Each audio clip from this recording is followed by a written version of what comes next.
واللعب قوية مفيد وبيحصلها فلاح دبشة.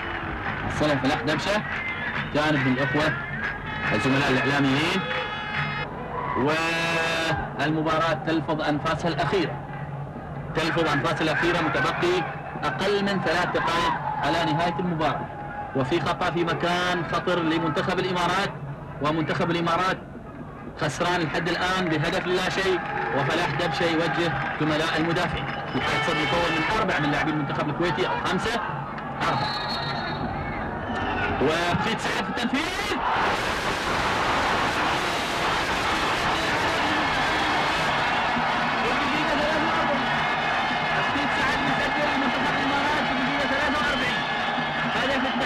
منتخب الإمارات في دقيقة 43 يمكن سعد. شوف الإعادة كرة قوية جدا من أخير سعد ونسميه محاولة الخط وتسجيل أيضا من فلاح دبشة وتعلن عن هدف لمنتخب الإمارات. هدف التعادل. شوف كيف لعبها مرت من كوباري ومرت من فلاح دبشة لتصبح هدف لمنتخب الإمارات. هدف التعادل. حبايب الفريقين حبايب الآن فلاح دبشة بيشيلها وبابر اسماعيل المنتخب في اللعب. تضرب الكرة منتخب الإمارات. الهدف الثاني لمنتخب الإمارات هذه المرة من اعتراض الطلياني. بأقل من دقيقتين منتخب الإمارات يخرج هدفين. في أقل من دقيقتين. شوف الإعادة كرة لعبت وتهيأت لعبنا الطلياني اللي بيلعبها بشماله في مرمى منتخب الكويتي، معلن عن الهدف الثاني لمنتخب الإمارات. شوف الإعادة طبعا كرة القدم ما فيها يأس أبدا، ومنتخب الإمارات كان مهزوم قبل دقيقتين بهدف لا شيء، ولكن يستطيع يعوض الآن. شوف هدفين بهدف المباراة الآن الشوط الثاني والمباراة بفوز منتخب الإمارات بهدفين لهدف.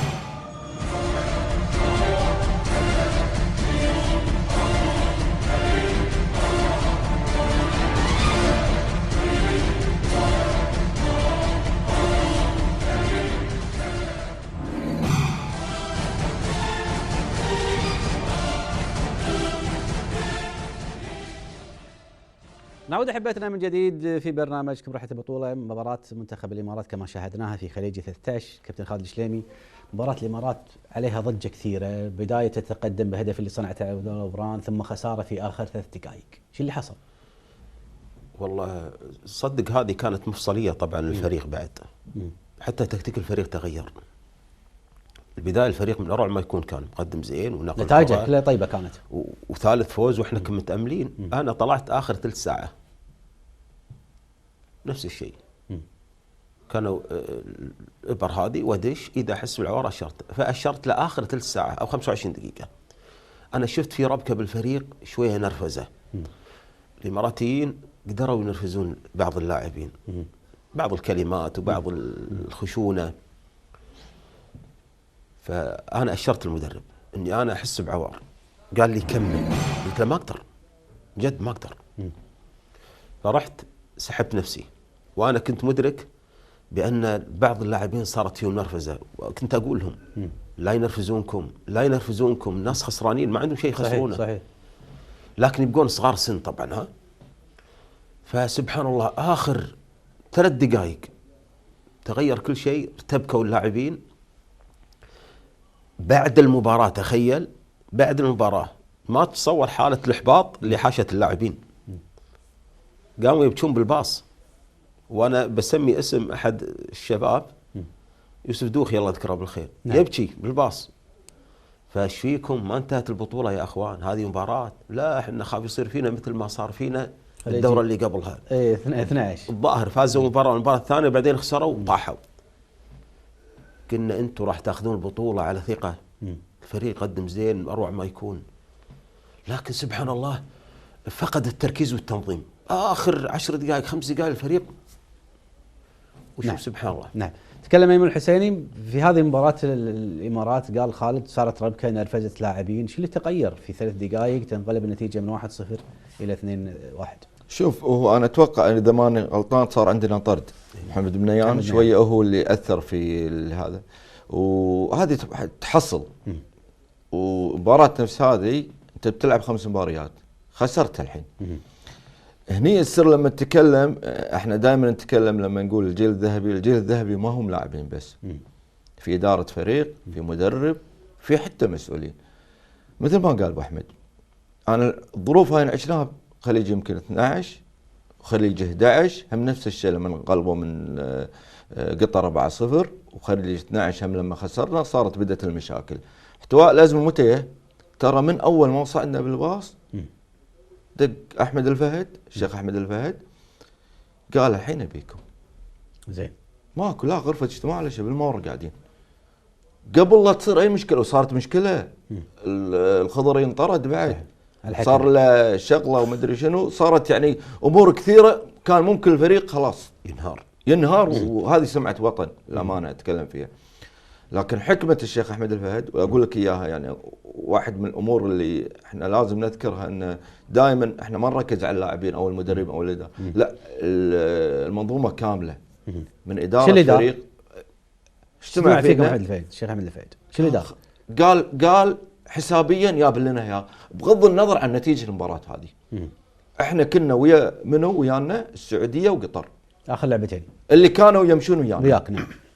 فتحتاج انت انك اول لعبه الجايه لازم توخر السعوديه على اساس تصير بينك وبين قطر وانت ويا قطر. هذا كلام الشيخ احمد الفهد. فزت بالمباراه مالت الامارات او خسرت فيها، محتاج انك تفوز بهاللعبتين. شوف الكلام هذا شلون اثر فينا كلاعبين. تخيل انت ب3 دقائق تخسر 3 نقاط. تاثير ايجابي. تاثير ايجابي.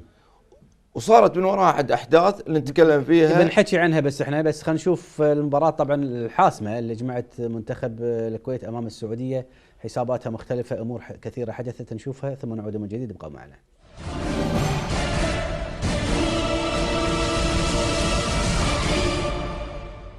المباراة بدأت قبل شوية، وحسين عبد الغني مع الكرة من المنتخب السعودي ناحية محمد الخليوي. محمد الخليوي لفؤاد أنور كابتن المنتخب السعودي. يوسف زنيان. لا شك أن الفريقين يملكان من النجوم الكبار طبعا والمعروفين على مستوى كرة القدم في الخليج وفي القارة الآسيوية، ونتمنى أن يترجم هؤلاء النجوم يعني نجوميتهم لتخرج هذه المباراة بمستوى عالي يساهم في تطور مستوى خليجي 96. كرة بيحصلها على طول بدر حجي قبل ما تطلع برا الملعب، بيلعبها في عرض الملعب، خطرة اللعب وبيشيلها فؤاد انور المنتخب السعودي. ترجع بدر حجي مرة ثانية، بيلعبها في عرض الملعب ناحية داود، تتهيأ لحمد صالح، خطرة جول.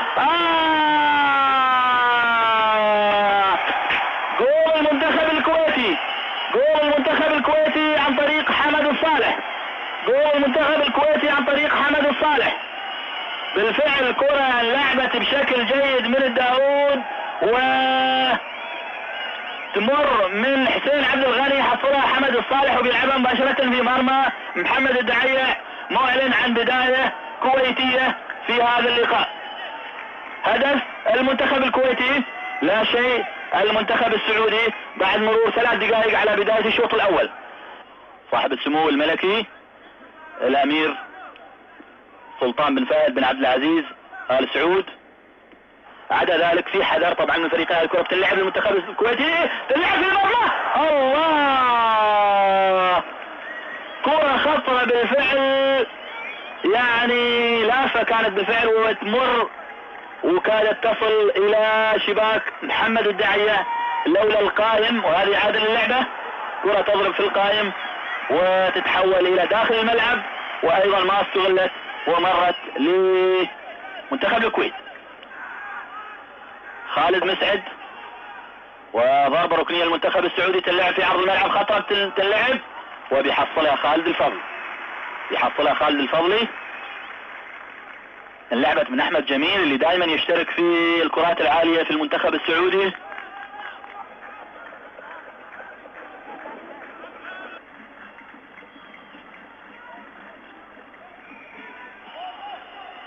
تقريبا 4 دقائق لحد الآن على الوقت الإضافي اللي بقدر سعيد عبد الله الدولي من الإمارات.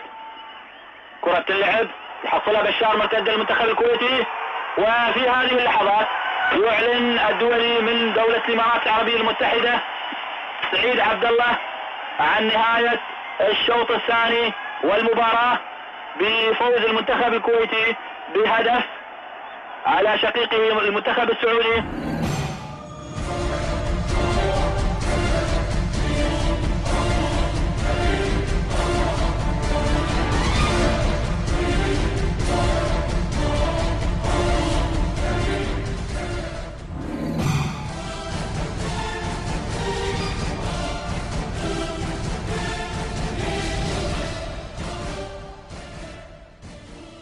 نعود احبتنا من جديد في رحله بطوله بعد مشاهده المباراه السعوديه. كابتن خالد الشليمي قبل المباراه السعوديه ربما حدثت يعني ضجه بالفريق، تغيير ربما من 6 لاعبين ل 7 لاعبين، الناس قامت تحكي قبل المباراه، شو اللي صار التغييرات اللي حصلت؟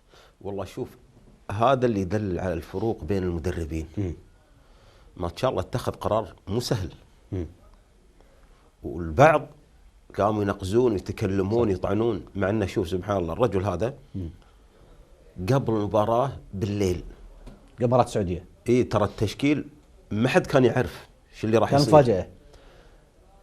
يعني بالنسبة للفريق التغيير هذا، فدق علي قال تعال بي، ولا قلت حق اللاعبين وكان وياي عبد الله غفران ولا جبت له طاري.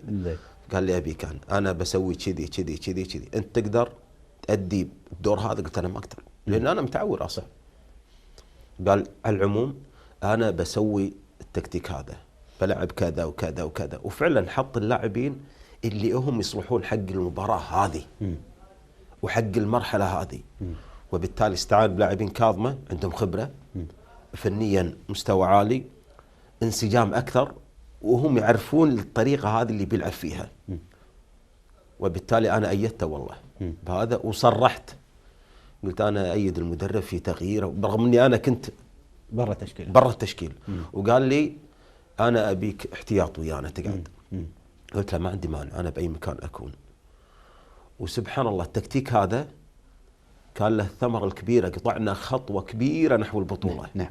تكلم ايمن الحسيني مثل ما قال كابتن خالد الشليمي، هل كان مفاجأة بتبديل ميلان؟ ما شاء الله انتم كلاعب. لا قبلها بليلة كنت انا وعزيز الهندي، احنا لاعبين كاظمة كلنا اثنين الغرفة، فكان انا وعزيز الهندي فواز وبدر عصام ويوسف. يا طق علينا الباب قال لي عصام انت؟ انا ويا عزيز الهندي. فنادانا قعدنا انا وياه وجمال 6، احنا 6، خالد الفضلي حتى، بس لان خالد الفضلي يمكن دوره بالحارس ممكن كلمه فردي يعني، لكن الباقي اللي كنا موجودين قال انا عندي يعني بلخص انه كان عندي ثقه، انا عندي ثقه فيكم، وانا انتم كلكم راح تلعبون، عارف الطريقه اللي انتم تسوونها وعارفين اللي انا ابي اسويه. حتى بالمباراه يعني لما تشوف الادوار الموجوده بالمباراه، يعني في لاعبين ما قال لهم شنو، يمكن يذكرها ابو احمد ان في لاعبين ما قال لهم اي دور لهم، اللي هم يوسف الدوخي وسام حسين.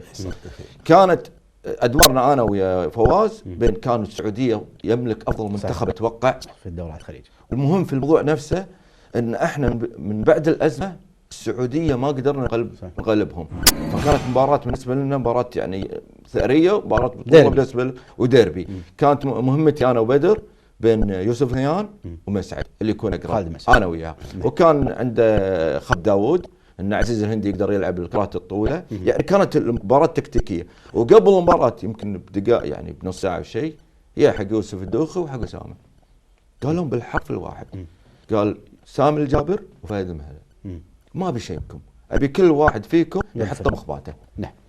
طبعا ايضا ثم جاءت المباراه الختاميه لكاس خليجي 13 امام قطر. قطر كان يكفيها تعادل الفوز والعوده بالكاس الى الدوحه، ولكن ربما مجريات المباراه اختلفت تماما. نشوف مباراه قطر النهائيه ثم عوده من جديد. ابقى معنا.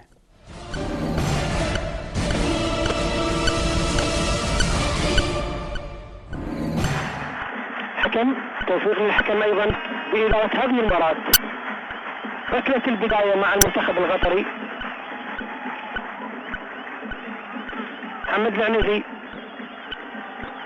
اللعب راح تطلع لانها تلف وتطلع الى رميه جانبيه ورميه تماس تلعب الى بدر يلعب الى ايمن، عدي ايمن ويلعب احلى. داوود حوشه باي مكان، حوشه لانه مقدم الحارس واخطا خروجه من المرمى مكانه. فاول على اسامه. بالك يا اسامه، هذا الفاول الثاني. اذا تكثرت الفاولات على لاعب معين، طبعا هناك حكم المباراه حط باله تكرر الفاول. شوف الاعاده، فرصه تضيع على منتخبنا الوطني. كره بالعوبه وتطلع برا الملعب، رميه جانبيه لمنتخبنا الوطني. هذا بونفيري مدرب يوهان.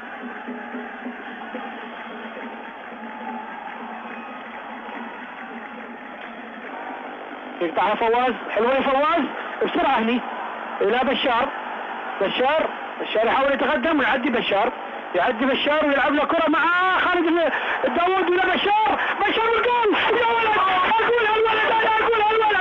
اقول هالولد زين ويغسل فين يا بشار. الله يا بشار، جول كويتي، جول حلو من بشار. قلت لك الولد يغزل، حلوه شوف عيدها من خلف، عيدها جول حتى العاده جول في الدقيقه 25 جول. برافو يا بشار يا ولد عبد الله سالم، برافو. جول حلو لصالح منتخبنا الوطني، جول وحافظ على النتيجه. لا